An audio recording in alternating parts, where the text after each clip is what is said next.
Assalamualaikum warahmatullahi wabarakatuh. Hari ini saya nak buat ulasan perlawanan di antara Penang menentang Selangor, yang mana Selangor menang 4-1 hasil jarian daripada Ifedayo, Sin Sabaraj dan juga Denny Asri. Manakala gol Penang dijaringkan oleh David Rowley. Okey, untuk game kali ni dia agak menarik. Sebab apa? Sebab Penang masih lagi mengekalkan formasi 3-5-2, yang mana formasi ni telah diguna pakai sewaktu menentang UiTM. Bahkan ketika menentang UiTM, formasi 3-5-2 ni memang nampak pemain-pemain Penang gagal untuk adapt ataupun menyesuaikan diri dengan formation tersebut. Tetapi untuk game lawan Selangor ni, Thomas Tuchel masih lagi mengekalkan formasi yang sama. Saya pun tak faham kenapa. Manakala untuk Selangor pula, mereka telah mengubah pemain terutamanya di bahagian midfield dengan membawa masuk Shivan Pillai, Denny Asri dan juga Sin Sabaraj untuk menjadi pemain utama pada perlawanan semalam. Dan perubahan dan juga percubaan yang berani daripada Carsten Netzel ni telah memberi impak yang positif kepada skuad Selangor dengan kemenangan yang agak besar 4-1. Boleh saya katakan Carsten Netzel boleh terus guna. Memang tak payah nak ubah dah lepas ni. Guna je player-player ni untuk next game sampai habis Liga Super. Sebab apa? Sebab corak permainan yang ditunjukkan oleh pemain-pemain muda Selangor ni adalah lebih matang dan lebih berdisiplin berbanding ketika Manuel Conrad, Oliver Buff diturunkan. Yang mana peranan pemain-pemain yang muda yang ada ni menunjukkan satu kesungguhan dan mereka mampu menyesuaikan diri dengan taktikal yang Carsten Netzel terapkan. Dan perlawanan pun, corak permainan pun lebih cantik berbanding dengan pemain-pemain sebelum ni yang diturunkan oleh Carsten Netzel. Jadi nasihat saya untuk Carsten Netzel, staykanlah ataupun kekalkanlah first 11 ni. Kalau nak ubah pun ubahlah sikit-sikit sahaja, tak apa bawa masuk Ain Bila ke dan sebagainya untuk menggantikan Ardinesh. Okey, tanpa buang masa kita masuk dalam ulasan perlawanan. Ulasan perlawanan saya akan mulakan dengan pasukan Penang. Kelemahan pasukan Penang pada perlawanan semalam. Pasukan Penang menggunakan formasi 3-5-2, yang mana formasi 3-5-2 ni memang sekarang adalah formasi yang popular lah selepas Itali menang Euro, selepas Chelsea menang Champions League. Memang formasi 3-5-2 ni menjadi perhatian dalam seluruh pandangan ataupun coach bola sepak dunia. Dan mungkin disebabkan itu Thomas Tuchel ingin cuba 3-5-2 kepada skuad Penang. Tetapi bagi saya masa dan juga situasi sekarang bukannya masa untuk mencuba-cuba, sebab kita bukan berada dalam pre-season. Kita berada dalam saingan Liga Super yang dah separuh, yang dah nak habis. Bukan masa untuk cuba-cuba formation baru. Formation lama yang dipakai oleh Penang tu memang tip-top. Tiba-tiba nak ubah pakai formation 3-5-2. Okey, kelemahan Penang dengan menggunakan 3-5-2 ni, yang pertama, player-player Penang gagal untuk menyesuaikan diri dengan formation 3-5-2 ni dengan sangat baik. Terutamanya kita boleh lihat di posisi wingback, iaitu Quentin Cheng di bahagian kanan dan juga Azwan Arifin di bahagian kiri. Yang mana formation 3-5-2 memerlukan peranan wingback sangat banyak.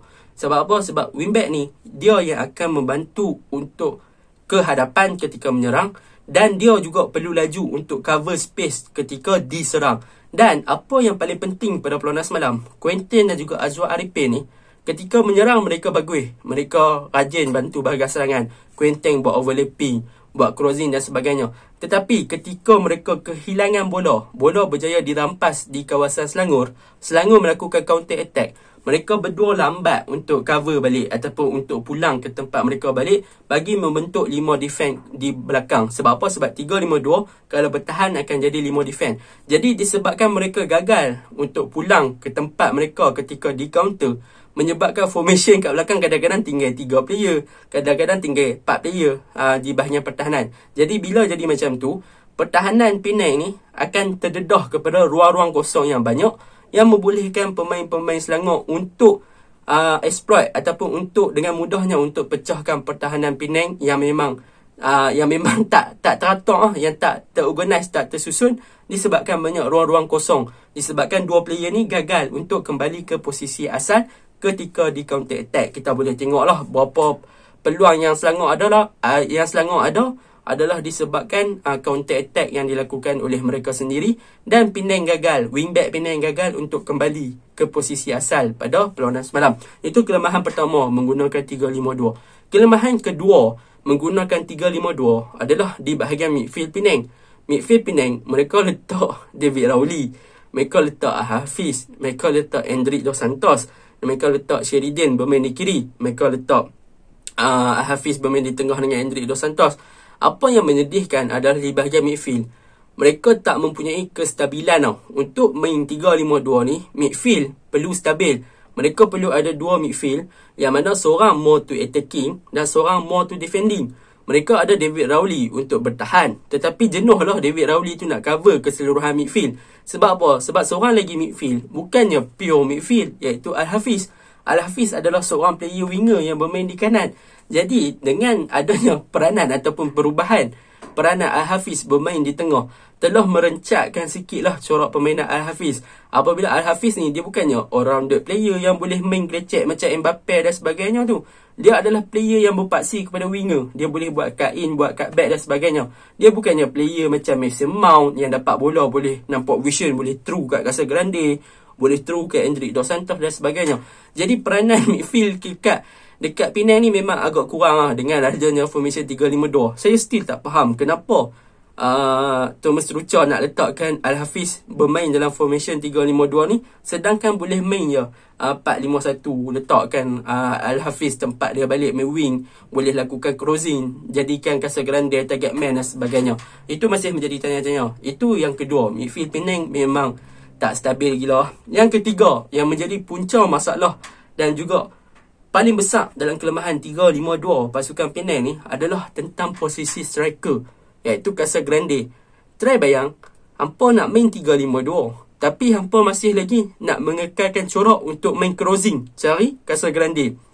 Dan apa yang paling menyedihkan bulan semalam, Casa Grande pun terpaksa turun untuk menjadi seorang player yang bermain sebagai fast nine, bukannya target man. Dia yang terpaksa create space, dia terpaksa cari ruang, dia terpaksa buka ruang kepada player yang lain kan. Jadi macam formation 3-5-2 Penang ni tak tersusun, bahkan bukannya pure 3-5-2, bahkan dia bercampur antara 3-5-2, 4-5-1, 4-4-2, memang berterabur. Jadi memang tu adalah punca kekalahan Penang kena dengan Selangor. Sebab formation mereka tu tak jelas, bahkan penyesuaian diri oleh pemain-pemain dalam formation 3-5-2 tu sedikit pun tak mampu untuk cover balik. Kita boleh lihat antara gol yang antara punca dah disebabkan pemain-pemain tak sesuaikan diri. Tu kelemahan Penang yang paling ketara. Kelemahan Penang yang ketara lagi dalam 3-5-2 ni, kalau kita lihat Rafael Victor, dia selalu pergi challenge ball di bahagian midfield. Sebab apa? Sebab midfield ada David Rowley seorang. Macam saya cakap tadi, perlukan kestabilan. Tapi disebabkan David Rowley seorang yang bermain defensive midfielder, Rafael Victor terpaksa cover David Rowley punya tempat juga. Jadi kita boleh lihat apabila Rafael Victor cuba untuk challenge bola tinggi di bahagian midfield, Rafael Victor tak berjaya dapat bola tu, menyebabkan ruang kosong di belakang memang agak banyak. Dan Selangor boleh exploit dan tembusi pertahanan Penang dengan sangat banyak walaupun disebabkan ruang-ruang kosong macam saya cakap tadi kan, awal-awal tadi. Tu kelemahan Penang Okey, apa yang saya boleh puji tentang formation 3-5-2 ataupun pasukan Penang adalah satu sahaja, iaitu back 3 mereka memang padu. Rafael Victor, Reggie Otomo, Syazwan Zaipul dan sebagainya memang padu. Tetapi mereka masih lagi tak bagus di bahagian midfield, wingback dan juga striker untuk bermain sebagai 3-5-2. Kalau next game masih lagi mengekalkan 3-5-2, saya tak tahu nak cakap Sebab apa? Sebab Thomas Tuchel ni dia paksa pemain dia untuk sesuaikan diri dengan taktikal dia. Bukannya dia cari player, bukannya dia buat taktikal yang sesuai dengan player. Dia paksa player untuk sesuai dengan taktikal. Susah macam tu. Sebab sebelum ni taktikal lain, taktikal lain. Ambil masa. Boleh tu boleh, tapi ambil masa untuk player Penang sesuaikan diri. Bukannya dalam 2 game ni. Tapi yang peliknya, kenapa nak cuba waktu pertengahan liga kan? Kenapa tak cuba next season? Kenapa nak cuba sekarang? Itulah persoalan yang sepatutnya ditanya kepada Thomas Tuchel. Itu untuk Penang. Kita masuk kepada pasukan Selangor pula. Okey, pasukan Selangor, apa kekuatan yang saya suka tentang pasukan Selangor ni adalah peranan midfield pasukan Selangor, iaitu apa yang saya suka tentang pasukan Selangor. Yang pertama, midfield pasukan Selangor yang diketuai oleh Mukairi Ajmal, Shivan Pillai, Hang Taung memang membuktikan yang mereka adalah pemain muda yang sangat berkualiti. Yang mana paling seronok saya tengok adalah tentang perubahan ataupun kembalinya Muqarrib Ajmal ke posisi asal beliau, iaitu CM, Central Midfielder. Dan beliau adalah seorang player yang memang terkenal dengan box to box, bukannya sebagai seorang player yang side midfield, bermain di midfield kanan, midfield kiri dan sebagainya. Jadi pada perlawanan semalam, kembalinya Muqarrib Ajmal kepada posisi asal dan digandingkan dengan Shivam Pillay, yang mana boleh dikatakan antara player muda waktu zaman Muqarrib juga, dan adanya backup daripada Hang Taung untuk bantu bahagian serangan, membolehkan mereka bertiga untuk dominate bahagian midfield pada perlawanan semalam. Kita boleh lihat bagaimana Muqarrib Ajmal berjaya menjadi bos di bahagian midfield. Di samping Shivam Pillay punya performance pun saya tak sangka beliau mampu bermain dengan sangat baik walaupun pertama kali diturunkan dalam saingan Liga Super. Jadi itu yang pertama saya suka tentang perubahan position Muqarrib ke posisi asal CM dan membolehkan beliau bermain sebagai box to box dengan adanya backup daripada Shivam Pillay yang bertahan dengan sangat baik dan juga membantu Hang Taung untuk menyerang dengan sangat baik. Memang bagus gila posisi ataupun midfield trio daripada Selangor pada perlawanan semalam. Bahkan yang paling mengejutkan, umur mereka adalah di bawah 23 tahun. Hang Taung 20, Shivam Pillay 22, Muqarrib Ajmal lebih kurang 20, 21 lah, macam tu. Kira memang menakjubkan. Masa depan prospek Selangor, midfield Selangor memang untuk jangka masa yang panjang, mereka ni akan menjadi player yang sangat berharga lah kan. Tu yang pertama yang saya suka untuk pasukan Selangor. Yang kedua, apa yang saya suka tentang pasukan Selangor adalah Shahrul Nazim. Shahrul Nazim daripada segi pembacaan game dia sangat baik, daripada segi cover space dia sangat baik. Tetapi ada satu perkara yang dia kurang, adalah daripada segi ketenangan, yang mana beliau sering kali apabila beliau stres ataupun gagal untuk halang bola, beliau cepat untuk melakukan tackle-tackle yang tak patut. Jadi saya rasa kalau Shahrul Nazim boleh untuk kawal dia punya perasaan untuk buat tackle keras tu, saya rasa dia akan jadi back yang terbaik dalam Liga Malaysia, Liga Super buat masa sekarang kan. Sebab daripada segi pembacaan game, daripada segi intercept, daripada segi cover space, daripada segi speed, daripada segi fizikal, semua dia dah lengkap. Cumanya daripada segi tackle keras, jangan tackle melulu saja. Tackle on ball tak apa, tackle on point tak apa. Kalau tackle melulu boleh jejahkan karier lah, kena kad merahan dan sebagainya. Itu yang kedua saya suka tentang Selangor. Yang ketiga yang saya suka tentang Selangor adalah tentang Ifrit Dayu. Pada perlawanan semalam boleh saya katakan Ifrit Dayu adalah pemain paling senior dan dia adalah orang yang guide pemain-pemain dalam pasukan Selangor pada perlawanan semalam. Yang mana beliau bukan hanya bermain sebagai target man, tetapi beliau juga banyak kali drop ke bahagian tengah untuk minta bola kepada barisan midfield untuk dia menggerakkan serangan. Jadi peranan Ifrit Dayu dalam perlawanan semalam pun memang sangat-sangat baik. Bahkan Ifrit Dayu ni tak selfish. Yang mana Ifrit Dayu ni dia boleh dikatakan adalah seorang player yang sangat versatile. Yang mana gol dia jarak jauh yang menewaskan Sen Semovai, dia mendengar arahan daripada Hang Taung. Yang mana Hang Taung kata, oh, gol kosong, shoot. Ifrit Dayu pun shoot. Dia dengar cakap Hang Taung walaupun Hang Taung muda. Jadi ini menunjukkan yang harmoninya pasukan Selangor, yang mana pemain senior dengan junior boleh bermain dengan sangat baik dan menerima arahan dengan sangat baik. Kalau tak macam mana Muqarrib Ajmal boleh jadi midfield kan? Sebab apa? Sebab midfield dikawal oleh pemain-pemain muda.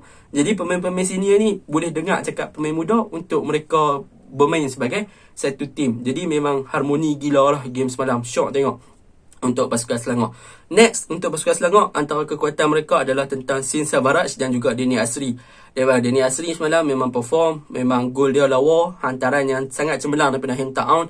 Boleh saya katakan Hang Taung boleh jadi man of the match daripada segi leadership, daripada segi control ball, daripada segi passing, vision dan sebagainya. Hang Taung adalah orang yang memainkan peranan penting dalam pasukan Selangor pada perlawanan semalam, terutamanya di bahagian midfield, selain daripada Muqarrib Ajmal dan juga Shivam Pillay.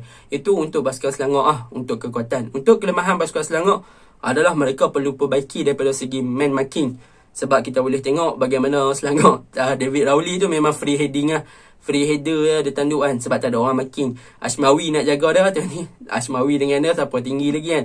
Sepatutnya kena pandai untuk man marking. Mereka perlu jaga player-player yang tak sepatutnya berada dalam kotak penalti, dan mereka perlu elakkan buat kesilapan dan juga taktikal ataupun terjahan yang keras lah. Kalau kita tengok 2 penalti daripada Penang dapat kan, tapi nasib baiklah Khairul Azhan cemerlang save 1, Andres Dos Santos rembat naik atas palang 1 kan.